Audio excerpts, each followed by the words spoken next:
When Robert Harrison, a wealthy and respected businessman, hires a humble cleaner named Maria to maintain his sprawling mansion, he believes he's making a simple decision. Little does he know that this choice will unravel the fabric of his seemingly perfect life. One day, after arriving home unexpectedly early, Robert discovers a horrifying scene involving his beloved 5-year-old son, Thomas, a moment that will shatter everything he once believed about trust, class, and family. The story begins with the introduction of Robert Harrison, a self-made millionaire in his late 30s. A man who, from the outside, seems to have everything: a successful business, a luxurious mansion in an affluent neighborhood, and his pride and joy, his son, Thomas.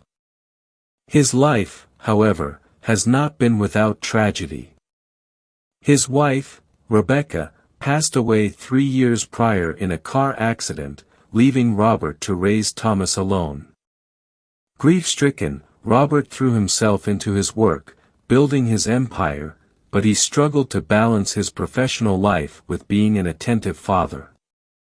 As a result, the mansion became eerily quiet, and the absence of Rebecca weighed heavily on both father and son. Despite his wealth, Robert found himself emotionally distant from Thomas, unsure of how to connect with his son in the wake of his wife's death. To keep up with his demanding lifestyle, Robert hired domestic help, including Maria, a cleaner in her early 30s. Maria was a single mother, working tirelessly to provide for her own family. Despite her humble background, she was diligent, reliable, and, over time, became a trusted presence in the Harrison household. From the very first day Maria stepped into the mansion, Robert noticed something about her demeanor: a warmth, a simplicity, something that contrasted sharply with the opulence of his home. She always greeted Thomas with a smile, and soon, it became clear that Maria had a unique bond with the boy. While Robert often left early and returned late from work, Maria was there to pick up the pieces of their quiet home, dusting away the gloom that lingered in every corner. Thomas, who had been withdrawn since his mother's death, began to open up to Maria. She would talk to him, play little games while tidying up, and even bring small homemade snacks for him. Robert, though appreciative, remained emotionally guarded, his business occupying the majority of his thoughts. He saw Maria as just another employee, reliable, competent, and unassuming. As time passed, Robert noticed the subtle changes in Thomas. The boy seemed happier, more engaged, and he began talking about Maria as if she were more than just a cleaner. There were moments when Robert felt a pang of guilt. Maria, a humble cleaner, seemed to be connecting with his son in a way he hadn't been able to. Yet, despite this, Robert pushed the thought away. He trusted Maria implicitly. She had been working for him for nearly a year, never asking for anything beyond what was expected of her. In fact, she seemed almost too good to be true, modest, quiet, and devoted to her work. But one fateful afternoon would change everything. On that particular day, Robert's meeting schedule unexpectedly cleared, and he decided to come home early to surprise Thomas. He hadn't seen much of his son lately, and guilt was gnawing at him. He hoped to spend a rare, carefree afternoon together. As he pulled into the driveway of his sprawling estate, he was filled with a sense of warmth, imagining the delight on Thomas's face when he walked through the door. As he entered the mansion, the silence felt odd. The house, which was usually filled with the sounds of Maria's cleaning and Thomas's laughter, thanks to Maria's playful presence, felt different. Robert walked toward the living room, his footsteps echoing through the grand halls. That's when he heard it, Thomas's muffled cries. Alarmed, Robert quickened his pace, the knot in his stomach tightening with each step. The sound was coming from the playroom, a room filled with toys and memories of happier days. When Robert opened the door, his heart stopped. Maria was sitting on the floor, cradling Thomas in her arms. The boy was trembling, his face pale, his eyes wide with fear. There was something in Maria's expression that chilled Robert to the core, an intensity, a desperation he had never seen in her before. "What's going on here?" Robert demanded, his voice trembling with anger and confusion.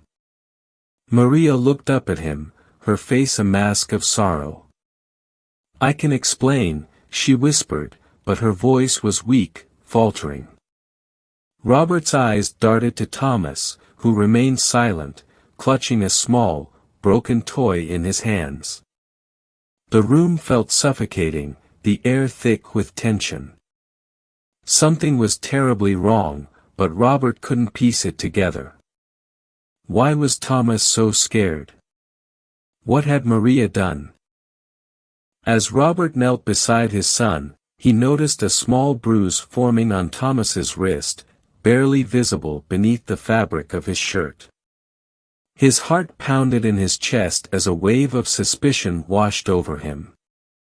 "Did she hurt you, Thomas?" Robert asked, his voice barely a whisper. Thomas didn't respond. He only buried his face deeper into Maria's shoulder, as if torn between two worlds, one of safety and one of fear. Robert's mind raced. He had trusted Maria with everything, his home, his son. How could she betray him like this? What had she done to his little boy? "I swear, I didn't hurt him," Maria said, her voice breaking. "I was trying to protect him." Robert's anger flared. "Protect him? From what? What have you done, Maria?" The room spun as Robert struggled to make sense of the situation. His thoughts were a whirlwind of disbelief, confusion, and mounting rage. And then, Maria spoke the words that changed everything. "There's something you don't know about Thomas," Maria said, her eyes filled with a haunting sadness. "Something I didn't tell you because I thought it wasn't my place. But I can't stay silent anymore." Robert's heart pounded in his chest as he stared at her. "What are you talking about?" Maria took a deep breath, her hands shaking as she gently stroked Thomas's hair.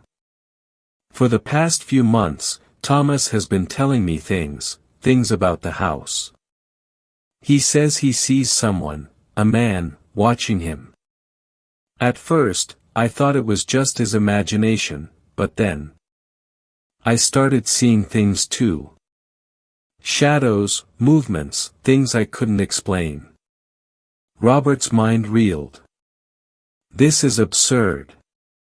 You expect me to believe that my son is being haunted? That this is why he's been acting strange?" Maria shook her head, tears streaming down her face. "It's not just that. Thomas told me that the man, the shadow, it hurts him. That it touches him when no one else is around." Robert's world shattered. He had dismissed Thomas's strange behavior as a reaction to losing his mother, but now, the pieces began to fall into place. The nightmares, the sudden fear of being alone, the bruises that had no explanation, all of it had been signs he had chosen to ignore. "No," Robert whispered, refusing to believe it. "You're lying." "I'm not," Maria said, her voice trembling.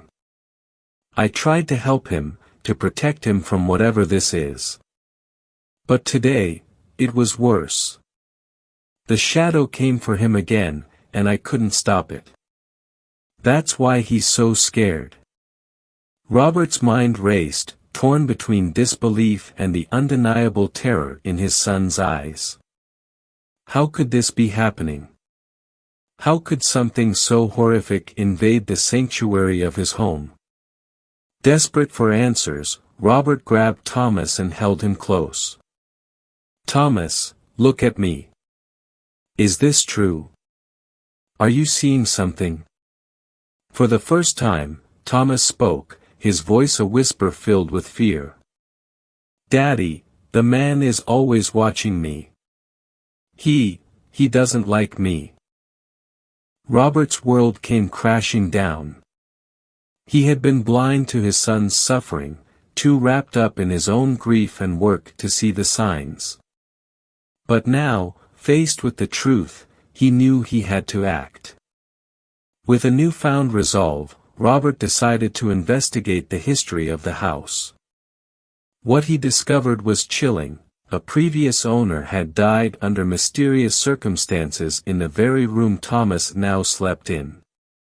There had been rumors, whispers of strange occurrences, but Robert had dismissed them as nonsense when he first bought the mansion. Now, he couldn't ignore it. Determined to protect his son, Robert called in experts, paranormal investigators, psychologists, anyone who could help. They uncovered disturbing evidence of a malevolent presence lingering in the house, one that had been feeding on the fear of its inhabitants for years. In a heart-wrenching climax, Robert made the decision to sell the mansion and move far away from the darkness that had consumed their lives. Maria, who had been nothing but a protective figure for Thomas, was vindicated. She had saved Thomas from a force far beyond her understanding, and for that, Robert would forever be grateful. The story ends with Robert, Thomas, and Maria starting anew in a simpler home, far from the shadows of the past. Though they will never forget the horrors they endured, they emerge stronger, bound by a new understanding of trust, family, and the unseen forces that can shape our lives. And as they move forward, Robert knows that he will never take the people he loves for granted again. The end.